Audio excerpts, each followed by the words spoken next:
خیبر پختونخوا الیمین گنڈاپور کا ثوابی میں جلسے سے خطاب، کہا رواں ماہ یا ستمبر میں ہمارا اسلام آباد میں جلسہ ہوگا، روک سکتے ہو تو روک لو، دمادم مس قلندر ہونے دو، NOC نہ ملا تو ڈی چوک پر دھرنا ہوگا، ہم نے خوف کے بت توڑ دیے، ہماری جانوں کے بدلے ڈالر لینے والے قوم سے معافی مانگے، IPPs معاہدے کرنے والے کو کون سزا دے گا؟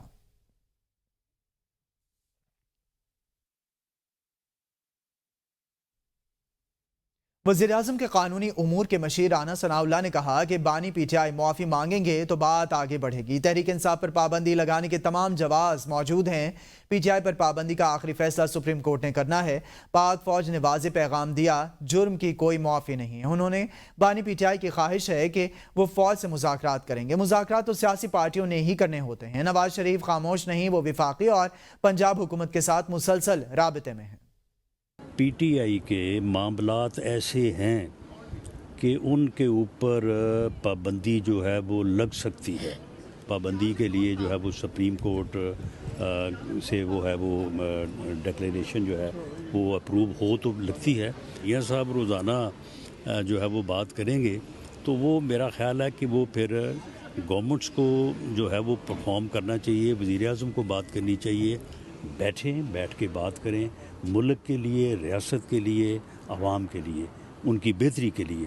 وہ 30 مار خاں ہے، وہ بیان اور ڈائلاگ کچھ اور بولتا ہے، اندر جب میٹنگز میں ہوتا ہے تو کچھ بات اور ہوتی ہے۔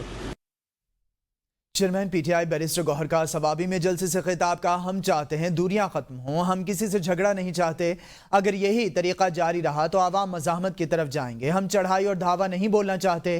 اپوزیشن لیڈر عمر ایوب نے کہا نون لیگ فوج اور عوام میں درار ڈالنا چاہتی ہے، ان کی تمام کوششیں ناکام بنائیں گے۔ اسد قیصر نے کہا کہ ملک میں اس وقت کوئی آئین اور قانون نہیں، ملک میں تمام شہری برابر ہیں، بلوچ بھائی احتجاج کر رہے ہیں، بات کرنے کے بجائے اس پر تشدد ہو رہا ہے۔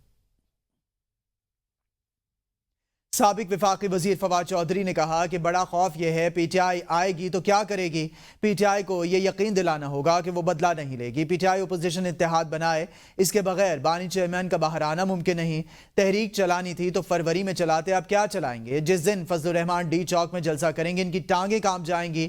وہ ABN نیوز کے پروگرام سوال سے آگے میں گفتگو کر رہے تھے۔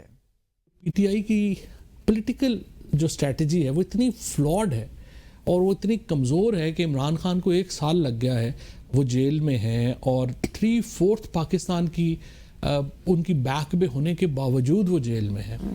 اگر آپ نے تحریک چلانی تھی تو 9 فروری کو چلانی تھی نا، جب آپ کا مینڈیٹ چوری ہو رہا تھا، اس وقت آپ نے چلائی نہیں، آپ اکیلے آپ کیسے چلا لیں گے؟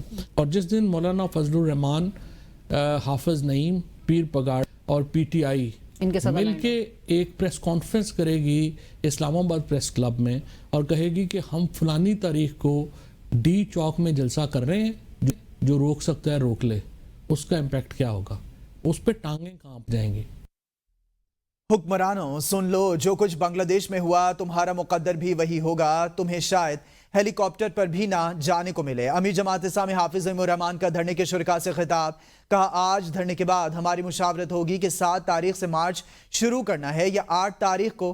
نوجوانوں پارلیمنٹ ہاؤس، وزیراعظم ہاؤس کے گھراؤ کے لیے تیار ہو، قراردادوں سے کشمیر ہمیں نہیں ملے گا، ہمیں ہر سطح پر کشمیر کا مقدمہ لڑنا ہوگا۔ آج جو کچھ بنگلہ دیش میں ہوا ہے تمہارا پھر وہی مقدر ہوگا، کہیں ایسا نہ ہو شہباز شریف صاحب، زرداری صاحب، کوئی ایئر لفٹ بھی نہ پہنچ سکے ایوان صدارت میں۔ دھرنے کے بعد ہماری مشاورت ہوگی، اس مشاورت میں ہم یہ طے کریں گے کہ 7 تاریخ کو یہاں سے مارچ کرنا شروع کرنا ہے یا 8 تاریخ کو مارچ کرنا شروع کرنا ہے۔ پارلیمنٹ ہاؤس جانے کے لیے تیار ہو، وزیر اعظم ہاؤس میں گھسنے کے لیے تیار ہو۔ قراردادوں سے کشمیر آزاد نہیں ہوگا۔ حکومت کا یہ کام ہے کہ وہ ڈپلومیٹک سطح پر بھی کشمیریوں کا مقدمہ لڑیں۔ وفاقی وزیر توانائی اویس لغاری نے کہا کہ ہم بجلی کی قیمت نہیں چلائیں گے، MQM کے تحفظات تھے، ان پر انہیں پاور سیکٹر کی صورتحال پر بریفنگ دی، ہماری کوشش ہے عوام کو جلد سستی بجلی دیں۔ ہم اپنے پارٹی کا اور اس حکومت کے منشور یعنی قیمتوں کو نیچے لے کے آنے کے اوپر عمل پیرا ہیں اور انشاءاللہ جلدی کر کے دکھائیں گے۔ MQM کی وفد کا آنے کا مقصد ان کے کنسرنز تھے کہ بجلی کی قیمت زیادہ ہے اور ہم نے ان کے کنسرنز کو ایڈریس کیا، ان کو ایک پوری پاور سیکٹر کی بریفنگ دی۔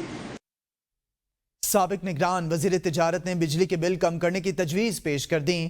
گوہر اعجاز نے کہا کہ بجلی بلوں پر تمام ٹیکسز ختم کر کے آئی پی پیز کو 2000 ارب روپے کی ادائیگیاں روکی جائیں۔ گوہر اعجاز نے اپنے بیان میں کہا کہ آئی پی پیز کو صرف بجلی پیدا کرنے پر ادائیگیاں کی جائیں۔ ماہانہ 200 یونٹ والے بجلی صارفین کا نرخ 10 روپے فی یونٹ سے کم مقرر کیا جائے۔ دیگر تمام صارفین کے لیے بھی بجلی کی قیمت 30 روپے فی یونٹ سے کم ہونی چاہیے۔ شرح سود کو بھی 12% کی سطح پر لایا جائے۔ شرح سود میں کمی سے حکومت کا قرضہ 3000 ارب روپے کم ہوگا۔